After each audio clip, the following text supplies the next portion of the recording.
मे end पासून मे, जून, जुलै, August आणि September महिन्यामध्ये सर्वात जास्त अतिवृष्टी ही आपल्या सगळ्या राज्यामध्ये झाली आणि त्याचा फटका साधारणतः 33 जिल्ह्यांना त्याचा मोठ्या प्रमाणामध्ये फटका बसलेला आहे। सर्वात जास्त जर विचार करायचा असला तर संपूर्ण मे महिन्यापासून तर सर्वात जास्त त्याचा फटका हा नांदेड जिल्ह्यातील माझ्या शेतकरी बांधवांचं खूप मोठं नुकसान झालं। नांदेड, अहिल्यानगर, बीड, सोलापूर, जालना आणि यवतमाळ, धाराशिव, नाशिक या अशा 33 जिल्ह्यांना खूप मोठा फटका बसला। साधारणतः आजच्या प्राथमिक अंदाजानुसार 1.25 ते 1.5 कोटी एकर क्षेत्र ह्या शेतकऱ्यांचं माझ्या खूप मोठ्या प्रमाणात नुकसान झालेलं आहे। पिकांचं नुकसान झालेलं आहे, फळबागाचं नुकसान झालेलं आहे, जमीन वाहून गेलेली आहे, त्यामध्ये घरामध्ये पाणी घुसलेलं आहे, खूप मोठ्या प्रमाणात घराची पडझड झालेली आहे।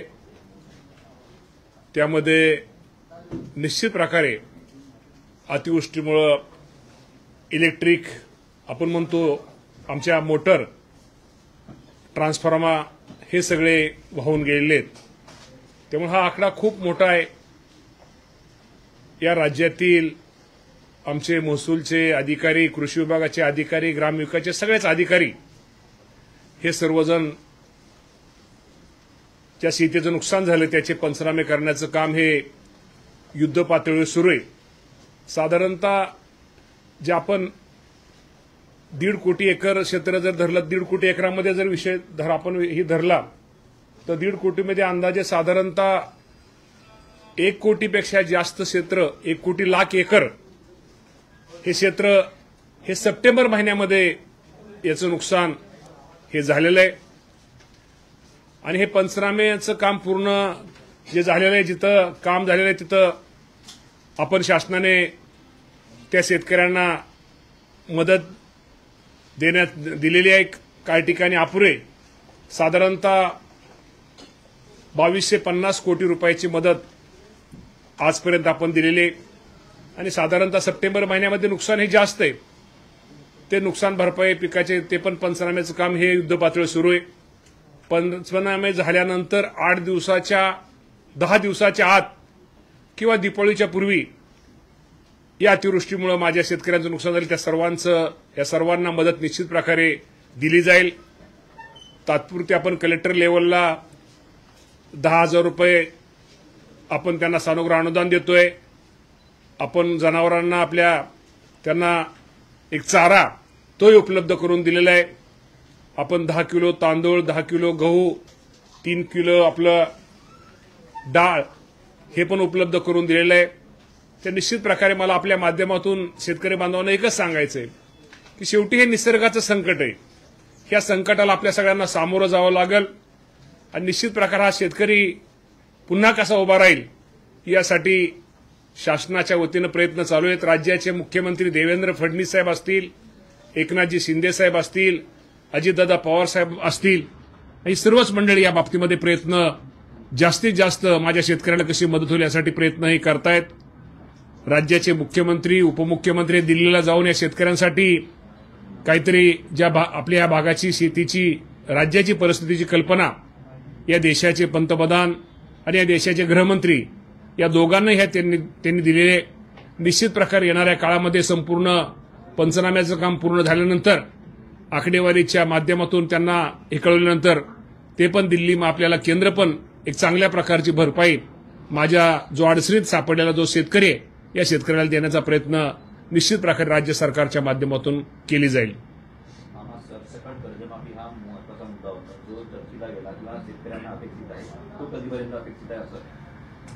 कर्जमाफीच्या बाबतीमध्ये निश्चित प्रकारे शेतकरी अडचणीत आहे, शेतकऱ्याला मदत केलीच पाहिजे। शेतकऱ्यांची कर्जमाफी करण्याबद्दल कोणाचं दुमतही नाही, सगळेच या बाबतीमध्ये सकारात्मक आहेत। मी तुम्हाला सांगतो आजचा जो विषय आज हा आपल्याला अतिवृष्टीचा विषय आणि अतिवृष्टीच्या काळामध्ये शेतकऱ्याला पहिल्यांदा आपल्याला उभा करणं गरजेचं आहे। आणि शेतकऱ्याला कशी मदत करून त्याला कुठला निर्णय घेणं शेतकऱ्याच्या दृष्टीने हिताचं आहे आणि शेतकरी पुन्हा कसा उभा राहील हा आपला पहिला प्रश्न असल्यामुळे निश्चित प्रकारे पहिल्यांदा आपण शेतकऱ्याला याची मदत जास्तीत जास्त कशी होईल हा प्रयत्न चाललेला आहे. आपण शेतकऱ्यांच्या कर्जमाफीच्या बाबतीमध्ये जो प्रश्न विचारला या बाबतीमध्ये निश्चित येणाऱ्या काळामध्ये राज्याचे मुख्यमंत्री दोन्ही मुख्यमंत्री निश्चित प्रकारे निर्णय घेतील. सध्याच्या निकषानुसार मिळणारी मदत आहे ती अपुरी असल्याचं शेतकऱ्यांचं म्हणणं आहे. तर जे निकष आहेत त्यात काही सुधारणा होणार आहे? 100% शेतकऱ्यांचं काही चुकीचं नाहीये. आजची मिळणारी मदत ही अपुरीच आहे. परंतु मी तुम्हाला मागाही सांगितल्याप्रमाणे मदत जरी अपुरी असली तर शेवटी आता आपल्याला काहीतरी मदत जी आपल्याला मदत परत नंतर केंद्र सरकारची मिळेल किंवा मदत अपुरी म्हणून आपण त्यासाठी थांबायचं नाही. राज्य सरकारनं त्याचं आपलं काम सुरू केलेलं आहे. परंतु निश्चित प्रकारे येणाऱ्या काळामध्ये केंद्राकडे किंवा आपण सुद्धा त्यात काय जे निकष आहे त्या निकषामध्ये बदल करून आजच्या ह्याच्यापेक्षा जास्तीत जास्त मदत ही माझ्या शेतकऱ्यांना केली जाईल. कॅबिनेटमध्ये या बाबतीमध्ये चर्चा झाली. मुख्यमंत्री दोन्ही उपमुख्यमंत्र्यांनी आम्ही मंत्रिमंडळामध्ये कारण का तुम्हाला सर्वांना माहिती गेली 8-10 दिवस या राज्यातले सगळेच मंत्री हे प्रत्येक जिल्ह्यामध्ये फिरतायत. ते बांधावर जात आहेत. शेतकऱ्यांचं दुःख शेतकऱ्यांचं व्यथा शेतकऱ्यांचं नुकसान त्याची पाहणी आमच्या सर्वच या मंत्रिमंडळातल्या आमच्या सगळ्या सहकार्याने केलेली आहे आणि प्रत्येकाने त्या भागातला रिपोर्ट त्या भागातले सगळी वस्तुस्थिती ही राज्याच्या मुख्यमंत्र्यांच्या दोन्ही उपमुख्यमंत्र्यांच्या कानावरती घातलेले. त्यामुळे त्या सर्वांचं एकच मत आहे की निश्चित प्रकारे हा काळ शेतकऱ्यांच्या संकटाचा आहे अडचणीचा आहे आणि अडचणीच्या काळामध्ये संकटाच्या काळामध्ये शेतकऱ्यांना मदत केली पाहिजे ही आमची मंत्र्यांची भूमिका तीच मुख्यमंत्र्यांची आणि दोन्ही उपमुख्यमंत्र्यांची तीच भूमिका आहे. त्यामुळे येणाऱ्या काळामध्ये निश्चित प्रकारे जास्तीत जास्त मदत ही राज्य सरकारच्या वतीने माझ्या शेतकरी बांधवांना केली जाईल. अनेक शेतमजूर सुद्धा अवलंबून आहे त्या शेतमजुरांसाठी आपण काय मदत करतोय का आणि त्यांच्याकडे जमिनी सरकारी आहे असताना सातबारा नाहीये त्याला कसं आपण निकष नाही या बाबतीमध्ये पहिल्यांदा आपल्याला आज आपण आपला विषय तो हा शेतकऱ्यांचा विषय आहे. पण पहिल्यांदा शेतकरी आणि शेतकऱ्यांना जर आपण मदत केली शेतकऱ्यांना जर आपण सहकार्य केलं तर आपोआप काय गोष्टी होतील आणि या बाबतीत आता नवीन काय जसे प्रश्न निर्माण होतील प्रश्न आमच्यासमोर येतील त्या बाबतीमध्ये शेवटी हे राज्य सरकार हे शेतकऱ्यांच्या हिताचा निर्णय घेणार आहे. शेवटी शेतकऱ्याचं हित साधणारं सरकार असल्यामुळे निश्चित प्रकारे माझ्या शेतकरी बांधवांसाठी योग्य ती आणि जास्तीत जास्त मदत केली जाईल. तुम्ही आता 8 दिवस दौरे केले सगळ्या मंत्र्यांनी केले मुख्यमंत्र्यांनी उपमुख्यमंत्र्यांनी केले मग इतकं सगळं विदारक चित्र मराठवाड्यामध्ये असताना सुद्धा तुम्ही आता पहिल्या टप्प्यामध्ये सरसकट मदत करण्याऐवजी तुम्ही पंचनाम्यांची वाट का पाहताय? नाही पंचनामे आपण देतो ना कलेक्टर लेव्हलला आपण सूचना दिलेल्या आहेत. कलेक्टर लेव्हलला आपण तिथं तांदूळ गहू आपलं परत तुम्हाला सांग तूर डाळ वगैरेचं वाटप सुरू केलेलं आहे.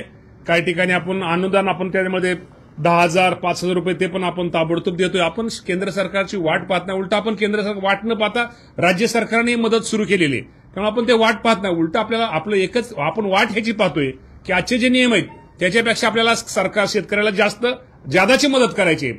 त्यामुळे आपण ती वाट पाहतोय आणि जादाची मदत तुम्हाला मी आज सांगतो की जी आता लवकरात लवकर केंद्राची आपल्याला आपण मदत मिळेल आणि जास्तीत जास्त आज आपण म्हणतोय की एवढं आपल्याला जे लिमिट आहे त्या लिमिटपेक्षा जादा मदत माझ्या शेतकरी बांधवांना दिली जाईल. आम्ही जो 2023चा GR आहे ज्याच्यामध्ये 3 हेक्टर ते 2 हेक्टरच्या मर्यादेमध्ये केलं होतं जिरायत शेती बागायची शेती फळबागांसाठी तर ते तुम्ही पुन्हा 100% ह्या बाबतीमध्ये मी तुम्हाला एवढं सांगतो की केंद्र सरकारचं आपल्याला ज्यावेळेस आता आपल्या देशाचे पंतप्रधान आणि आपले गृहमंत्री हे पण शेतकऱ्यांचं हित साधणारे दोन्ही पण असल्यामुळे निश्चित प्रकारे केंद्र सरकारच्या आपण ते अपेक्षा शेवटी आपल्याला काही गोष्टीमध्ये त्यांच्याकडून आपल्याला मदत ही मिळणारच आहे. तर ती मदत आपल्याला मिळाल्यानंतर जे आपण निकष किंवा जे आपल्या अटीत त्या बाबतीमध्ये निश्चित प्रकारे ते सोडून शेतकऱ्याला जास्तीत जास्त मदत केली जाईल. केवायसीचे वगैरे 8 सगळी शिथिल केलेली ती 8 शिथिल केलेली शेतकरी कुठल्याही मदतीपासून वंचित राहणार नाही ही काळजी राज्य सरकार घेते.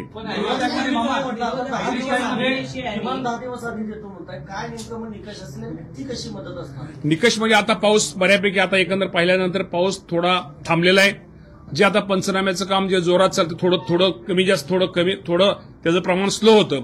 आता जास्तीत जास्त आमच्या सगळ्या अधिकाऱ्यांना आम्ही कर्मचारी सूचना दिलेत की ताबडतोब येणाऱ्या 10 दिवसामध्ये सगळे पंचनामे कसे पूर्ण होतील आणि त्यांचे पंचनामे पूर्ण झाल्यानंतर पुढच्या 10 दिवसामध्ये किंवा दीपावलीच्या पूर्वी शेतकऱ्याला कशी मदत होईल ही काळजी आम्ही घेतोय. दोन शब्दांचा वापर करतायत. ते एक म्हणतायत की ओला दुष्काळ जाहीर करा आणि सरसकट कर्जमाफी करा. जर शासनाने येत्या काही दिवसात या जर 2 गोष्टी जाहीर केल्या नाही तर आम्ही राज्यात मोठं आंदोलन उभारू असा इशारा दिला. आता कर्जमाफीच्या बाबतीमध्ये तर मी मागाशी उत्तर दिलं, पण आपण ओला दुष्काळाचा आपण विषय घेतला. या माध्यमातून मी राज्यातल्या सर्व शेतकरी बांधवांना एक सूचित करतो की आज मंत्रिमंडळामध्ये या विषयावरती चर्चा झाली आणि या विषयावर चर्चा झाल्यानंतर ज्याप्रमाणे आपल्याला माहिती की आपण दुष्काळ जाहीर करतो आणि दुष्काळ जाहीर केल्यानंतर ज्या दुष्काळाला आपण काय म्हणतो, ज्या सवलती दुष्काळ जाहीर केल्यानंतर ज्या शेतकऱ्याला किंवा ज्या सगळ्या सामान्य नागरिकांना शेतकऱ्याला दुष्काळी असतात, दुष्काळच्या धर्तीवरती ज्या काय सवलती माझ्या शेतकरी बांधवांना दुष्काळी धर्तीवरती सर्व सवलती येणाऱ्या काळामध्ये माझ्या शेतकरी बांधवाला दुष्काळ या धर्तीवरती या बाबतीमध्ये देण्यात येतील. यावेळेस अनेक भागांमध्ये पूर झाला, त्यामुळे काय झालंय सगळ्या शेतीच्या विशेषतः ऊस आणि याच्यामध्ये इकडे पाणी आता मेन आता गाळपाची पण बैठक जी झाली त्यामुळे कारखान्यांना यावेळेस ऊसाचं शॉर्टेज होणार आहे. ग्रामीणावर अर्थव्यवस्थेवर काय परिणाम होणार आहे आणि शुगर जे प्रोडक्शन होणार आहे त्यावर इम्पॅक्ट काय होणार नाही 100% शेवटी एवढा पाऊस जास्त म्हणल्यानंतर तो फरक पडणारच आहे. त्यामुळे तुम्हाला माहिती आहे की आपण 1 नोव्हेंबरपासून कारखाने सुरू करण्याचा निर्णय हा घेतलेला आहे. आपण किती जरी म्हटलं तर शेतामध्ये ऊसामध्ये अजून पाणी आहे. पाणी असल्यानंतर लगेच ऊस तोडल्यानंतर त्याला रिकव्हरी पण लगेच येणार नाही. त्यामध्ये कारखान्याबरोबर शेतकऱ्याचा पण तो तोटा आहे. पण निश्चित प्रकारे 1 नोव्हेंबर नंतर सगळे साखर कारखाने चालू करण्याचा निर्णय हा आजच राज्य शासनाने घेतलेला आहे. तुम्ही असं म्हणताय की मदत ज्यावेळी देणार आहे तर अॅग्रीस्टॅकमध्ये ज्या शेतकऱ्यांची नोंदणी आहे त्या शेतकऱ्यांना देणं तुम्हाला सुलभ होईल, त्यांची केवायसी ऑलरेडी पूर्ण झाली. पण ज्या शेतकऱ्यांची नोंदणी झाली म्हणजे आपल्या राज्यामध्ये 1,17,00,000 शेतकरी साधारणतः अॅग्रीस्टॅकमध्ये नोंदणी झाली. त्या खातेदारांची संख्या 1,72,00,000. तर मग उरलेले जे शेतकरी आहेत ज्याची नोंदणी झालेली नाही तर त्या शेतकऱ्यांची केवायसी पूर्ण करणार आहे, कशी करणार आहे आणि त्याच्या संदर्भात काय आपल्याला मला वाटतं 2 ह्याच्यामध्ये नमो शेतकरी ह्याच्यामध्ये सुद्धा काय आपले शेतकरी किंवा या दोन्ही ह्याच्यामध्ये अॅग्रीस्टॅक दोन्ही शेतकरी मी तुम्हाला एवढंच सांगतो की या मदतीपासून एकही शेतकरी वंचित राहणार नाही. 2019ला ओल्या दुष्काळाची स्थिती आपल्या महाराष्ट्रामध्ये निर्माण झाली. आता हा पाऊस जो आहे ही पर्जन्य जे आहे त्याच्यापेक्षा कितीतरी पटीने होऊन पण अजून आपण कसली वाट पाहतो. ओला दुष्काळ जाहीर करण्यापेक्षा मी तुम्हाला ते सांगतो ना, आपण जे दुष्काळ जाहीर करतो दुष्काळाच्या धर्तीवरती आता ओला दुष्काळ काय आणि दुष्काळ काय, आता आपण त्याला काय म्हणतो टंचाई म्हणतो. आता दुष्काळ शब्द आपण काढून आता टंचाई परिस्थिती. त्यामुळे आता टंचाई दुष्काळ जाहीर केल्यानंतर आपण ज्या सवलती शेतकऱ्यांना देतो त्याच धर्तीवरती आज गाडीवर ओला आहे आणि आपल्याला कधी सुका असतो दुष्काळ. सुक्या दुष्काळाच्या वेळेस आपण ज्या सवलती माझ्या शेतकरी बांधवाला देतो तसंच आज ओला म्हणजे ह्याच्यावरतीच दुष्काळ ह्याच्या खाली आपण ओला म्हणण्यापेक्षा दुष्काळाच्या ह्याच्याखाली ज्या आपण सवलती देत शेतकऱ्याला देणं गरजेचं आहे त्या बाबतीत त्या सवलती शेतकऱ्याला आम्ही देणार आहोत. पुढच्या भविष्यात जेव्हा अशा अडचणी येतील तेव्हासाठी कायमस्वरूपी आज नाही धोरणात एक मिनिट आपल्या जास्त असं आपल्याला ओला दुष्काळ मला वाटतं ओला दुष्काळ कधी जाहीर केला होता मला असं आठवत नाही. मला एक समजत नाही ओला दुष्काळ काय किंवा दुष्काळ काय. ओला दुष्काळ पडला तर आपण त्या सवलत देणार. कर्जाची वसुली असेल ते थांबवतो. परत मला वाटतं अजून शैक्षणिक फी हे सगळ्याच गोष्टी ज्या दुष्काळाच्या धर्तीवर दुष्काळाच्या संज्ञेखाली ज्या गोष्टी येतात त्या गोष्टी आज राज्याचे मुख्यमंत्र्यांनी निर्णय घेतलेला आहे. दुष्काळाच्या धर्तीवरती सगळ्या त्याप्रमाणे त्या ह्याच्यावरती ह्या सगळ्या गोष्टी शेतकरी आजपासून लागू होतील. मामा आपला एक प्रॉब्लेम असा आहे की तुम्ही हे सगळं द्याल पण केंद्र सरकारच्या संज्ञेमध्ये दुष्काळ नसल्यामुळे त्यांच्याकडून अपेक्षित असलेली मदत करू शकत नाही. आपण हा निर्णय का घेत नाही? तर केंद्र सरकारकडून घेतली की अतिरिक्त मदत जर आपल्याला जर म्हणायचं काही प्रॉब्लेम आहे का? सरकार का निर्णय नाही म्हणूनच मी तुम्हाला म्हणलं की ओला दुष्काळ हे मला वाटतं कधी या राज्याने कधीच मला वाटतं घेतलेलं नाही.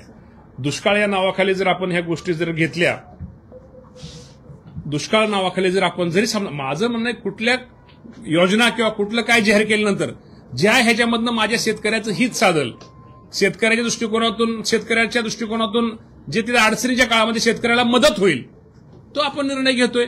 शेवटी दुष्काळ काय आणि ओला दुष्काळ म्हटलं काय आणि दुष्काळ काय, दुष्काळ जरी झाला तर ती ओला दुष्काळाच्या संज्ञेखालीच ती शेतकऱ्याला मदत केली जाईल.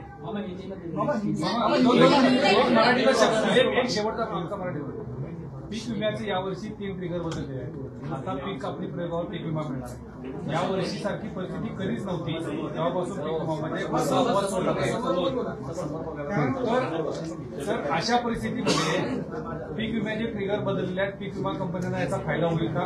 दुसरी गोष्ट अशी आहे की जर पीक कापणी प्रयोगावर जर तुम्ही उंबरठा उत्पादन निकष धरून जर भरपाई देणार आहात तर त्याची नेमके उंबरठा उत्पादन ग्राह्य धरणार का? कारण आता पीकच उपलब्ध नाही तर ते पीक कापणी प्रयोग कसा होईल? या बाबतीमध्ये निश्चित प्रकारे तुमचं म्हणणं बरोबर आहे. या बाबतीमध्ये आता पीक सगळं गेलेलं आहे, नाही आता ते कापणीचा सुद्धा विषय येणार नाही. या बाबतीमध्ये पीक सगळं वाया गेलं असल्यामुळं ह्याचा विचार न करता ताबडतोब 100% त्या बाबतीमध्ये नुकसान शेतकऱ्याला कसं मिळेल. आता ते कधी पीक संपल म्हणण्यापेक्षा पीकच शेतामध्ये राहिलेलं नाही, त्यामुळे या बाबतीमध्ये निश्चित प्रकारे आपण त्याला शेतकऱ्याला मदत करणार आहे. त्या संज्ञेखाली ते शेतकरी सगळे पीक विमाखाली बसतील सगळे. ऊसाचा गाळप हंगाम यंदा लांबू शकतो. 1 तारखेला 1 नोव्हेंबरला 1 नोव्हेंबर आज मी बैठकीला होतो कृषी मंत्री म्हणून, मी पण त्या कमिटीमध्ये आहे. तर मुख्यमंत्र्यांनी साधारणतः 1 नोव्हेंबरला आपण गळीत हंगाम जो पूर्वी गेल्या वर्षी 15 ऑक्टोबरला होता त्याच्याऐवजी 1 नोव्हेंबरला आपण तो हंगाम सुरू करतो, कारण का उसामध्ये आज पाणीच आहे शेतामध्ये. एक स्पष्ट करा त्या पीक विमा संदर्भामध्ये ही सगळं नुकसान झालं आहे, पीक विमा येतं का आणि जर येत असेल त्यांना कशी मदत?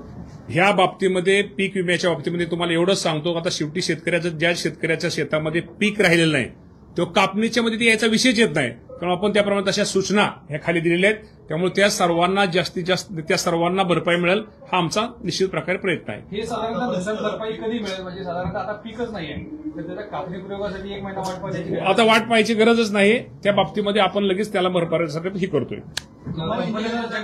कंपन्यांना त्याच्या काही सूचना देत का आपण? आता देतो ना आज सूचना, आजच निर्णय झालेला असतो, पण आपण ह्यांना खाली सांगितलेलं आहे की आपण त्याप्रमाणे सांगितलेलं आहे सूचना. आता पिकच शिल्लक राहील त्यामुळे पीक कापण्याचा विषयच कुठे येतो आता? मामा किमान 6 महिने शेतीमध्ये काहीच पीक घेता येणार नाही. यापुढे 6 महिने शेतकऱ्याच्या जगण्याच्या काही सरकार काही नियोजन करत आहे का? कसं जगू काय करा? सरकार हे शेतकऱ्यांचे काम करणारे मंत्री हे शेतकरी पुत्रच आहेत, शेतकऱ्याचीच मुलं आहेत. त्यामुळे जे माझ्या शेतकऱ्यांसाठी जे चांगलं करणं गरजेचं आहे किंवा जे शेतकऱ्यांचं हिताचं आहे त्याप्रमाणे सरकार निर्णय घेईल.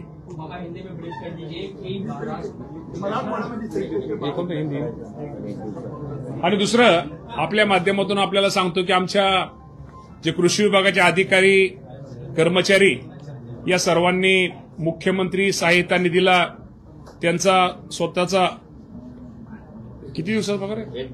नाही हो, 1 दिवसाचा नाही आमच्या सगळ्या आमदारांचा तर तुम्हाला माहिती 1 महिन्याचा पगार. आणि आमच्या सेवकांना आपल्या सगळ्या कृषी विभागाच्या अधिकाऱ्यांनी त्यांनी 1 दिवसाचा पगार हा मुख्यमंत्री सहायता निधी देण्याचा निर्णय त्यांनी घेतलेला आहे. त्याप्रमाणे मला पत्र दिलेलं आहे. साधारणतः 6,17,00,000 रुपये 50,000 पगार हा सगळा आहे. आणि त्यामध्ये सगळ्यांनीच आमचे विद्यापीठ कृषी विद्यापीठ असतील, कृषी शिक्षण संशोधन परिषद असेल, या सगळ्याच इतरांनी दिलेलं आहे. तर आमच्या सगळ्यांचं 1 दिवसाचं वेतन कृषी विभाग आमचा सगळा देणार आहे. 1 महिन्यात दिले आमचं दिलं. हिंदी में ब्रीफ कर दीजिए कि महाराष्ट्र में इस वक्त क्या परिस्थिति है, जो लगातार बारिश हो रही है उससे कितनी फसल बर्बाद हुई? आपको तो मालूम है कि महाराष्ट्र में तो बारिश मई, जून, जुलाई, अगस्त, अभी सितंबर तो इस तक बहुत अतिवृष्टि हुई. इसके कारण अभी जो विचार किया है तो किसानों का 1,50,000 एकड़ उधर उनका नुकसान हुआ है. और इसके सब के जो पंचनामे के राज्य सरकार के हमारे जो कर्मचारी महसूल के, कृषि के, उन्होंने सबने किया है. और जल्दी जल्दी जो किसानों का नुकसान हुआ है उनको नुकसान के वास्ते हम जो उनको भरपाई वो हम देंगे. 1 करोड़ हेक्टेयर 1,50,000 एकड़ हेक्टर नो हेक्टर ना एकड़ नाही एकर आम्ही एकरमध्ये सांगतो, आम्हाला सोपं एकर 12 60,000 हेक्टर किया जा रहा है, तो कर्ज मुक्ति कब होगी? कर्ज मुक्ति के बारे में राज्य के मुख्यमंत्री, दोनों उप मुख्यमंत्री जल्दी से निर्णय लेंगे। केंद्र की तरफ से कोई प्रस्ताव आप लोगों की तरफ से भेजा गया है क्या? केंद्र से क्या बात? केंद्र से राज्य के मुख्यमंत्री, उप मुख्यमंत्री वो दिल्ली में गए थे, वो प्रधानमंत्री मोदी साहब से मिले, अमित शाह साहब से मिले, और उन्होंने जो महाराष्ट्र में अभी जो अतिवृष्टि हुए इनके बारे में उनको सब बताया, और इनके बारे में जल्दी वो दोनों महाराष्ट्र में किसानों के लिए अच्छे से अच्छी मदद, ज्यादा से ज्यादा मदद करेंगे। कौन कौन से जिले हैं जो सबसे ज्यादा प्रभावित? अभी सबसे ज्यादा जो है जिला है जो पीड़ित है उसमें नांदेड़, अहिल्यानगर, बीड, सोलापुर, जालना, यवतमाळ, धाराशिव, नाशिक, इसे 33 जिल्हे वो पीडित आहे। मामा, आमच्या सगळ्या पत्रकारांचं अजूनही आम्हाला काही कळत नाहीये की ओला दुष्काळ जाहीर करायला सरकारची अडचण काय? नाही ओला, एक मिनिट, ओला दुष्काळ नाही, ऐका ना, मी म्हणतो ओला दुष्काळ, आज खरं ओला दुष्काळ म्हणण्यापेक्षा आज शेतकऱ्याला मदत करणं गरजेचं आहे। आज शेतकऱ्याला, जो शेतकरी उद्ध्वस्त झालाय, शेतकरी माझा अडचणीत, त्याला उभा करणं महत्वाचं आहे। आपण थोडं तो विषय पुढे नेऊ। आज आपण जी काय मदत सरकारच्या वतीनं करता येईल आपण ती पहिली मदत करू, आणि ओला दुष्काळ म्हणण्यापेक्षा जर आपण दुष्काळच म्हटला, ओला दुष्काळ काय सुका दुष्काळ काय, आपली संज्ञा कुठे इथे? आज सुका दुष्काळ, आपल्या सुका दुष्काळ आपण हे करू शकतो। आज सुका दुष्काळच्या धर्तीवरती आज जे आपल्याकडे ओला दुष्काळ, आपण तुमच्या म्हणण्याप्रमाणे ओला दुष्काळ आहे, सुका धर्तीवरती ज्या सवलती राज्य सरकार शेतकऱ्यांना किंवा इतर ठिकाणी विजेची माफी असेल, विस्तर माफीच आहे, किंवा बाकीचे कर्जाची वसुली असेल, किंवा शाळेची फी असेल, किंवा इतर गोष्टीमध्ये ज्या सवलती आपण सुका दुष्काळ असताना ज्याप्रमाणे देतं, त्याचप्रमाणे आपण आता ओला दुष्काळात आज मुख्यमंत्र्यांनी जाहीरच केले की आपण दुष्काळाच्या धर्तीवरती ज्या सवलती माझ्या शेतकरी बांधवाला देतं त्या सवलती आपण देण्याचा प्रयत्न आपण निश्चित प्रकारे आज करतोय। अरे खर्च का जाने दो, अभी शेतकरी को उबा खड़ा करने का अपने को। चलो ओके, धन्यवाद।